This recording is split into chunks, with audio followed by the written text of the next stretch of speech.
mais de 500 mil contratos celebrados no âmbito do FIES entraram em fase de inadimplência nos últimos 3 meses.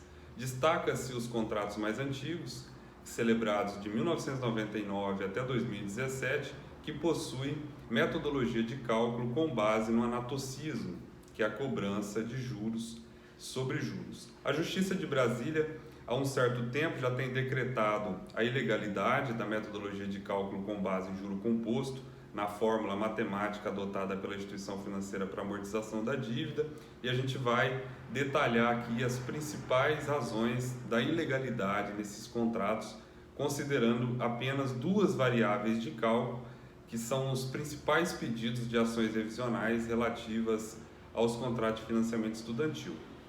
Como se sabe, os contratos, desde a sua concepção, faz uso do expediente do anatocismo, que é a cobrança de juros sobre juros, tanto na fase de utilização do contrato, que é o período que o estudante está estudando, como na fase de amortização do contrato. Ocorre que essa metodologia de cálculo com escopo no anatocismo ou em fórmula de juro composto é muito prejudicial ao estudante porque dificulta o pagamento ao longo do tempo desse estudante recém-formado que precisa se inserir no mercado de trabalho para pagamento do saldo devedor acumulado. Há duas fórmulas de juros que poderia, teoricamente, ter sido adotada em contrato de mútuo bancário. A primeira é de juros simples e a segunda é de juro composto. Mas afinal, o que é juro simples e o que é juro composto? São dois teoremas matemáticos existentes aí nas cláusulas do contrato. Essas fórmulas ficam implícitas no contrato que você assinou. Se você verificar a cláusula 9ª, vai falar da tabela Price, e ali vai também falar que o juro é capitalizado de forma mensal e progressiva no saldo devedor. Então, o que é o juro simples? O juro simples, ele pressupõe a aplicação dos juros sobre o capital corrigido monetariamente. Não é incidido sobre o juro também acumulado no período. O juro composto, ele é agregado no saldo acumulado e incide juro novamente. Então, muitas vezes, esse valor que o estudante tem acumulado de juro mensalmente, ele é capitalizado dentro do saldo dele, acumulado durante o período de utilização, e recebe juro de novo. É como se o juro que você pagou em janeiro ficasse acumulado para você pagar em fevereiro com a inserção de juros sobre juros. No contrato de financiamento estudantil, há previsão para pagamento de juro trimestral de R$ 50 a cada 3 meses.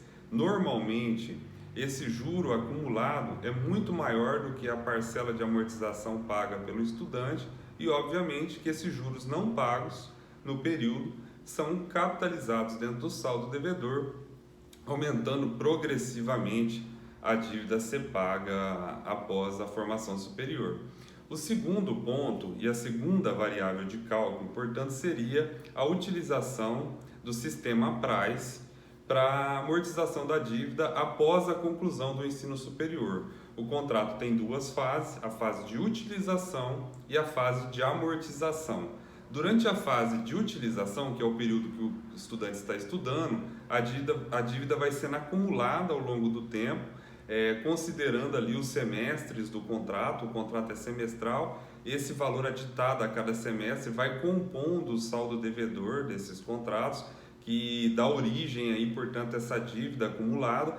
Durante esse período que ele está estudando, que há a previsão do pagamento do juro trimestral, esse juro é muito inferior ao juro acumulado no período e, portanto, a progressão do juro composto prejudica demais o estudante, que ao concluir a fase de utilização do contrato, vai iniciar a fase de amortização com um capital acumulado através de juro composto.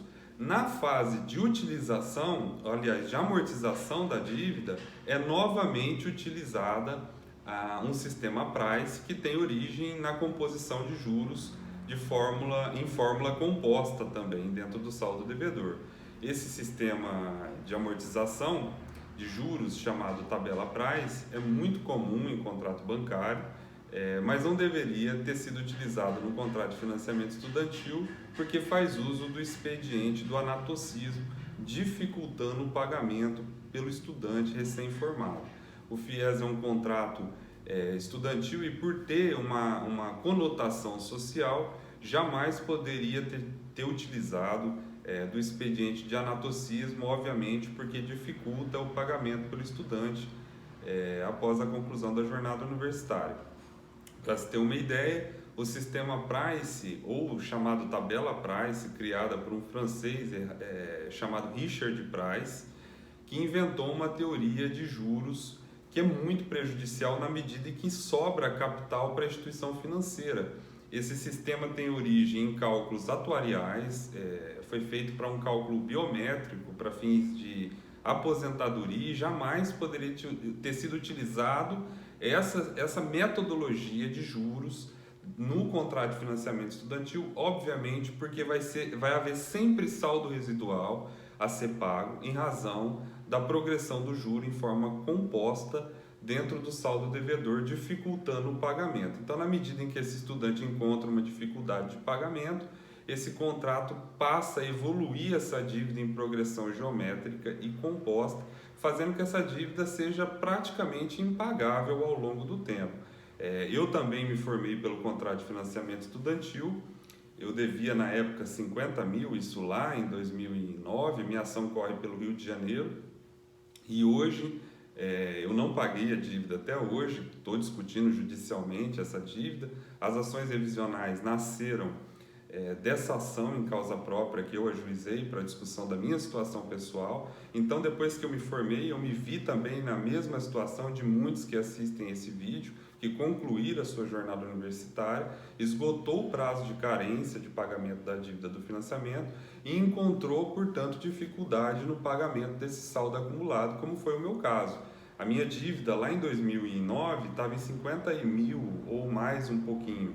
Hoje, minha dívida atualizada é 24 mil, considerando a inversão dessa metodologia de cálculo com base em juros simples. Então, veja bem, eu me formei em 2009, estou até hoje sem pagar, desconsiderando a defasagem temporal aí, entre 2009 a 2020, eu estou devendo 24 mil atualizado. Na dívida que a Caixa me cobra até hoje em execução judicial, sobrestada ao andamento por uma ação ajuizada em causa própria, eu estaria devendo uns 50 mil atualizado. Então é muito prejudicial na medida em que essa pessoa que conclui a jornada universitária vai encontrar dificuldades para se inserir no mercado de trabalho e não há como pagar uma dívida que cresce através de fórmula matemática de juro composto. Como eu disse, esse programa de financiamento visa inserir pessoas menos abastadas no ensino superior e não tem sentido algum inserir uma metodologia de cálculo que visa aí dificultar o pagamento do estudante para prestigiar a composição de juros no saldo devedor, fazendo com que a instituição financeira tenha um enriquecimento ilícito através de uma metodologia de cálculo que põe o estudante numa situação desconfortável na medida em que, embora ele tenha concluído a jornada universitária, ele vai encontrar dificuldade para honrar esse compromisso e vai sair devendo, portanto, no mercado de trabalho. No meu caso, a dívida até hoje corre pelo Rio de Janeiro. Eu ganhei uma tutela antecipada para proibir que a Caixa inserisse meu nome no cadastro restritivos, porque o contrato de financiamento faz uso de uma cláusula que estipula uma fiança, um fiador pessoal. Eu estava garantido por um parente, passei muita dificuldade nesse período, depois da conclusão da jornada, e fiquei em débito com o contrato. O contrato pressupõe o vencimento antecipado da dívida após as 3 prestações em atraso. A minha dívida venceu integralmente, meu nome ficou restrito em cerca de 50 mil e, obviamente, que prejudicou meu fiador. Então, eu pedi em sede de tutela de urgência que o meu nome fosse retirado de cadastros restritivos, que fosse aplicada uma multa diária de cerca de R$1.000 por dia em caso de descumprimento. Obviamente que a instituição financeira não cumpriu a ordem judicial, meu nome permaneceu escrito aí por mais de 20 dias, eu entrei com uma ação de indenização por danos morais e ganhei ali uns 20 mil também de indenização. Hoje eu alego compensação, uma vez que a Caixa também me negativou e eu tive uma dívida, um prejuízo em razão disso. executei a Caixa e hoje a minha ação está em trâmite perante a seccional do Rio de Janeiro, discutindo essa compensação, considerando a negativação do meu nome através do Serasa, quando existia uma ordem judicial que proibia essa inscrição. Então eu convido vocês que também assinaram o contrato de financiamento estudantil a conhecer um pouco da metodologia de cálculo incerta implicitamente nos contratos de financiamento estudantil, uma vez que ela impacta substancialmente o saldo que você vai pagar depois de formado. Seria interessante uma revisão desses contratos para decretar a inconstitucionalidade e ilegalidade da cobrança de juros em fórmula composta dentro do saldo devedor do contrato de financiamento estudantil, para que esse estudante honre esse compromisso de uma forma mais rápida e mais séria. É importante notar que o contrato de financiamento estudantil não é uma exclusividade do Brasil, há em outros países, mas nenhum desses países faz uso do expediente do anatocismo no pagamento dessa dívida aí depois da formação do estudante. Na França, por exemplo, o FIES é chamado de empréstimo de honra, onde os familiares vão pagar o valor emprestado depois que o estudante concluir a jornada e estiver incerto no mercado de trabalho. Então, nem é acumulado juros dentro do saldo devedor, ainda mais em fórmula composta como é aqui no Brasil. Então, não é longe daqui a visão que a gente tenta alinhar, no sentido de que haja uma metodologia de cálculo mais simples nesses contratos, para que esse estudante pague esse contrato de uma forma mais rápida e consiga aí exercer plenamente a sua cidadania consagrada pela Constituição Federal através da inserção no mercado de trabalho com a melhor qualificação profissional através do financiamento estudantil. Então fica aqui o nosso registro. Eu espero que você tenha entendido um pouco. Depois a gente vai trazer cálculos para explicar como que isso se dá na prática, e você vai ver que há uma diferença substancial de cerca de 30% até, só considerando essas duas variáveis. Obviamente que existem outras variáveis de cálculo existentes no contrato, como a amortização da prestação paga pelo estudante somente depois da correção do saldo devedor, e as ações judiciais visam corrigir esse desequilíbrio, porque você vai pagar essa dívida com mais facilidade. O financiamento ele impacta diretamente o seu orçamento doméstico, e a nossa intenção é que você consiga pagar esse financiamento através da prática da profissão que você adquiriu.